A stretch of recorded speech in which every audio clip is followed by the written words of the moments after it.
Aloha, Martina Wing here, live from Hawaii, talking about the manta rays again. It's Wednesday, 11 o'clock. Like you know, we talk about manta rays. These are the beautiful creatures, the gentle giants of the ocean. And I swim with them for a very long time. And I just enjoy talking about the actual manta rays themselves. But I'm also very, for a long time in the industry that shows people the manta rays. And we started a series of talking about issues we have now here in Kona, Hawaii, that affect the manta rays and affect also people's experience and stuff like that. So I just dedicated a little mini-series of probably 4 weeks to talk about problems. Last time we talked about hall lighting, and today I want to talk about overcapacity, so if too many people come to the sites. So very quick, for who hasn't seen me before, just talk about a location. We are on the big island of Hawaii. This is where I live. I live here in Kailua Kona. And this is the airport location. That is where the boats go to see the manta rays, or where the boats go with the tourists to see the manta rays. And then we also have another location here in Keaho, down, it's close to the Sheraton Hotel. So these are the two locations I usually talk about. And yeah, I have a presentation prepared. And I usually flip my screen so you can see the video, the videos, the clips I have. And but before I do that, I want to just show you one more slide so it makes sense of what I'm talking about. I will talk about fragmentation in a little bit. And again, for folks that haven't seen me before, I just want to show you what that all means. Now I have 3 or 4 people now live with me. Unfortunately, there is no notification who's here. Give me a like or put a comment up so I know who's here. I would say hi, but it doesn't show up on my screen right now. Anyway, back to, we're talking about the manta experience, what that means. You see these beautiful manta rays in their natural environment. It's actually a feeding setup for over 30 years. Manta rays are attracted to lights. Oh, Jean is here. Thank you. Thanks for the shaka. I'll give you one back. For 30 years, the it's ecotourism, it's ocean recreation business here on the Kona coast. It's a really, really beautiful coastline. And what it means is when you go on a manta experience here on the coastline is you would go on a boat. The boats take you to the sites. And then I'm talking about the ideal situation where boats park on the outside, right here on the outside. Then there's the ocean bottom. It's about 30 feet deep. When you're scuba diver, you would sit on the bottom of the ocean. You have a light in your hand to shine it up towards the surface. Then you have snorkelers on top, and the snorkelers have lights shining down. What happens is you attract plankton at night when lights are turned on, and our manta ray population, I say our manta ray population, it's not really mine, but I do feel like it many times. The manta rays are attracted to that area, and you see the manta rays here flying in between, and that's the ideal situation where everybody's happy. The manta rays get their food, the people are safe, and for many, many years, 25 years, we were able to do it safely and without any real issues. But in 2012, everything changed a little bit, and I can talk about history a little bit in a different time, but today it's just with end of 2017, in the last 5 years, things have really changed. Hey Tara, thanks for being here. See you on Friday, can't wait. So things have changed in the last 5 years, and I want to talk about a group that I met last night. Actually, in the last 2 nights, the Sierra Club is here from California with Michelle Phelps. She created this group to dive with the manta rays. It was something in the makes for 2 years. And these folks, they invited me to do a manta talk, and they were saying, what are your issues? And so I went into a little bit of more detail, like the Facebook Lives here. And they said, how can we help you? And I'm like, it's such a small company, small industry here. I really have a hard time getting people's attention. But I think these Facebook Lives will be helping us, creating more awareness. And I think I need your help at this point too, that you share these posts and that more and more awareness is created. And I want to just all really drill down the problems with visuals. So I'm going to turn the screen around now. I'm going to push the button. Give me a second here. And then I will have some video clips and photos for you. So here we go. Here's my screen. I hope you can all see this. And we're talking about overcapacity. Let me just put this down a little bit in light. All right. So overcapacity, that's the issue here, oversaturation of the dive sites. And of course, someone who's never done this before, has not been here before, might say, what is really the problem here? Well, if you put too many people into a room, and they flow out on each side, like this is happening here right now, with all the people spilling out on the side, you might say this is not. What's the problem here if you're in the ocean? But it does create this safety issues for sure. It increased the risk for everybody involved, including the animals, and it increased the liability for everybody involved as well. So that's just, I think that's common sense. I'm not telling you anything new, but what I'm telling you is now applying this to the manta activity. So the next thing is, question, isn't the ocean big enough? No, not really.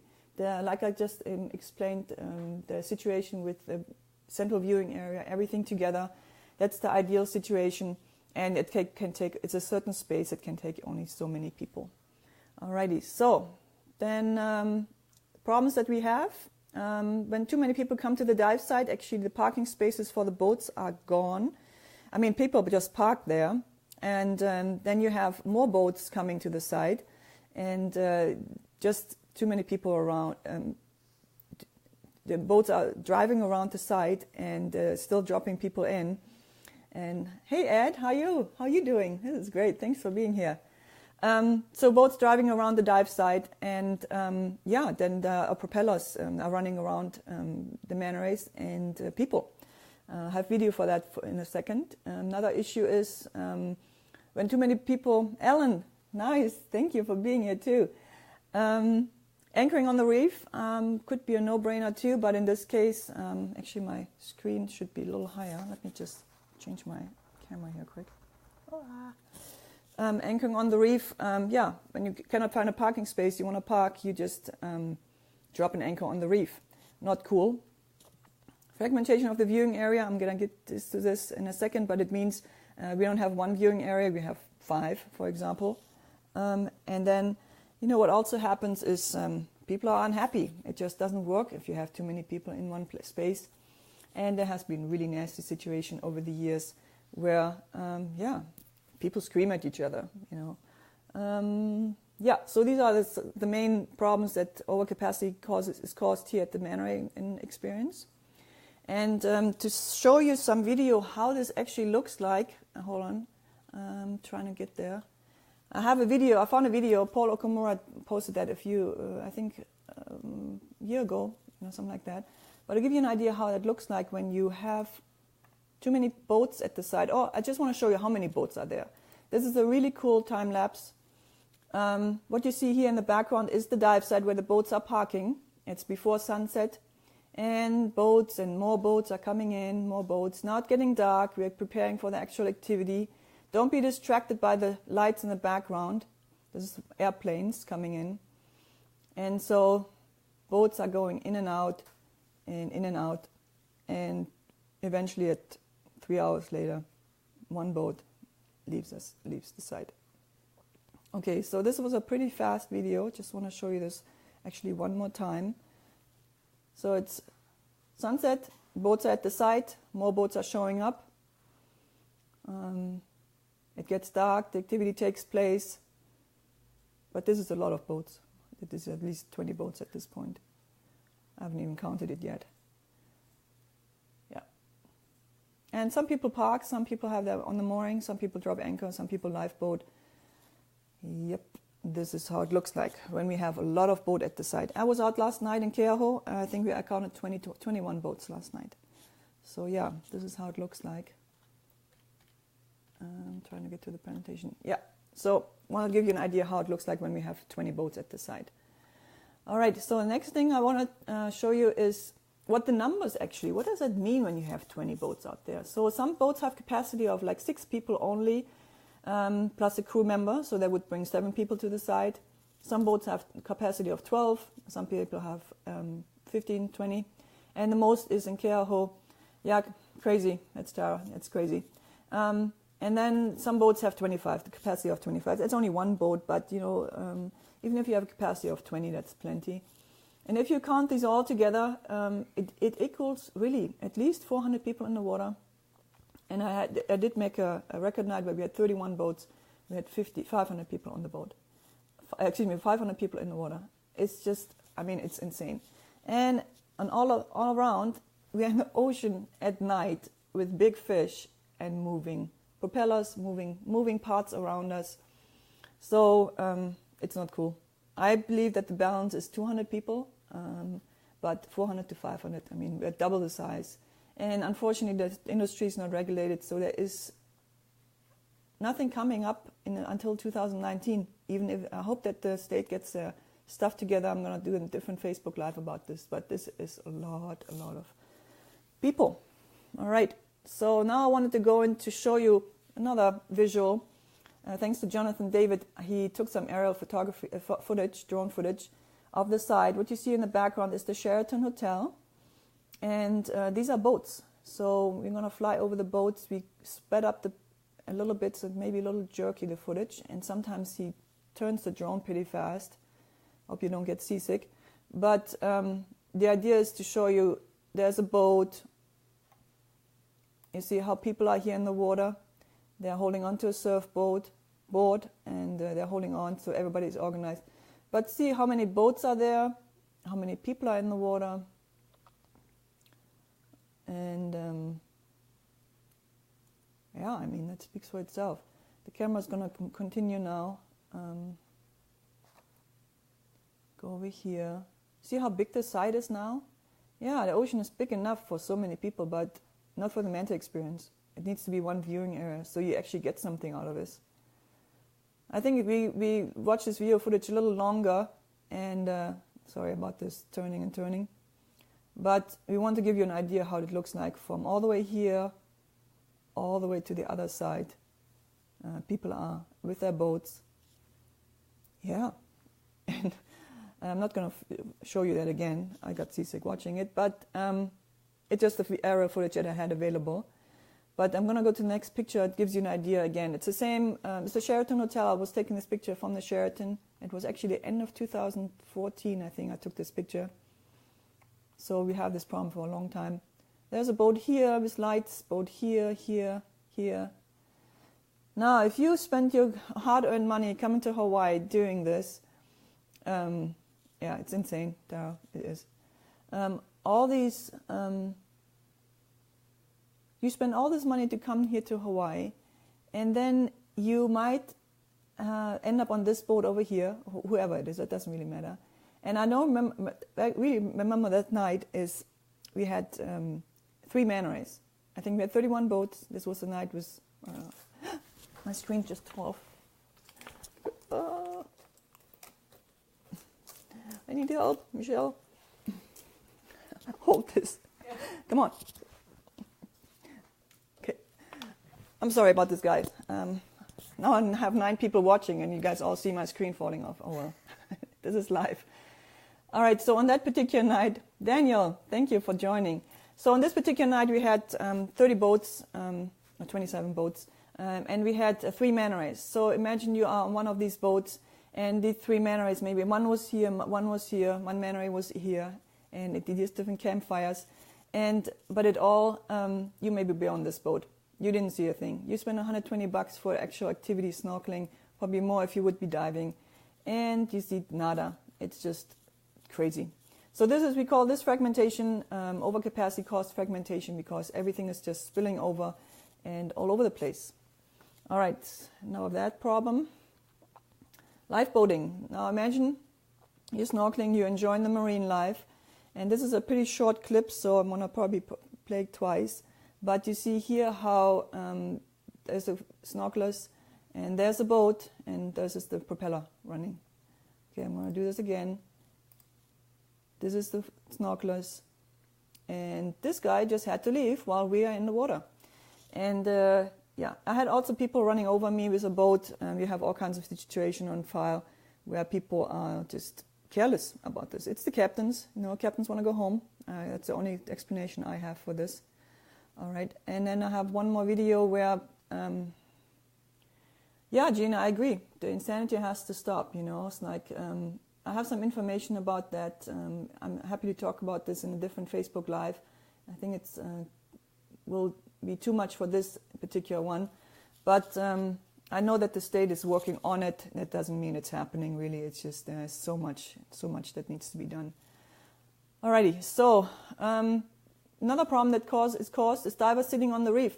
So if you fragment the site and you go away from the central viewing area, where it's a really safe place at the northern location where it's sand and people can sit in the sand and be safely, not hurting the reef. And then you have groups, that snorkel groups, that do that. They take away the manta rays to a different place. So then we end up with the people on the reef. Now check this out.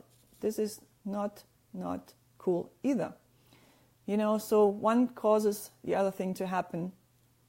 And I believe that the divers don't want to do that, but on the other side they want to see the manta rays. So it's either or. So yeah, this is divers on the reef.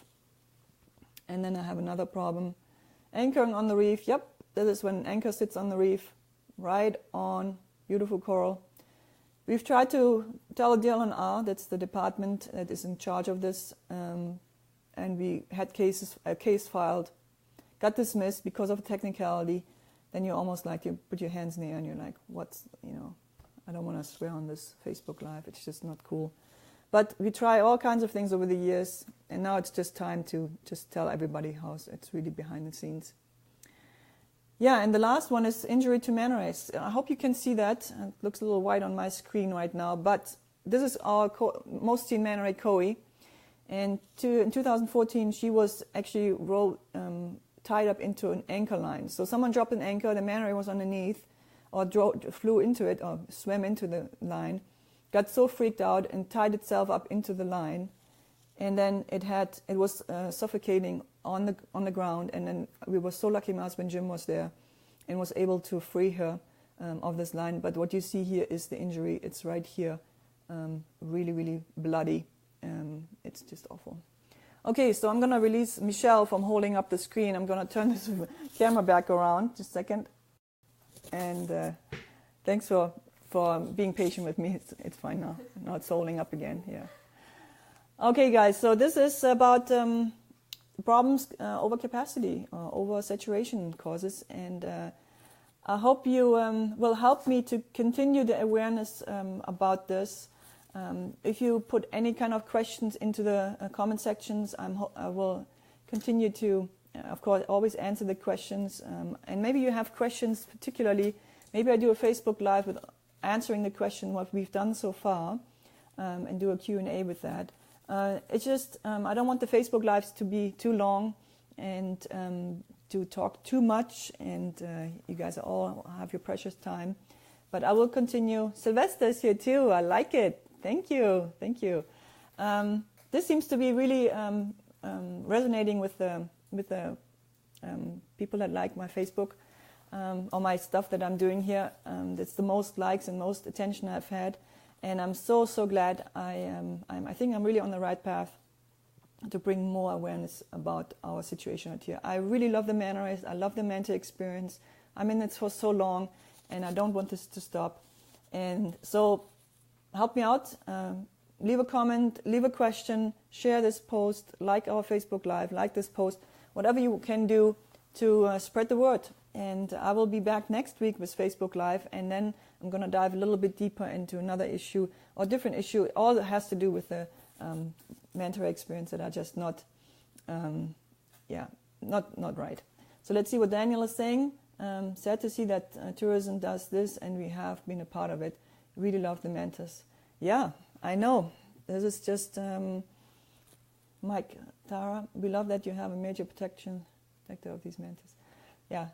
Well, yeah, it seems to be that I'm the only one talking about it. I haven't seen any dive groups or snorkel groups, operators out here doing anything. Thanks, Alan.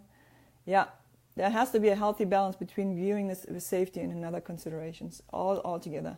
But we do need the state to come in at this point. The state is coming in too slow. I'm just going to hammer these things out. And yeah, it's always something to talk about.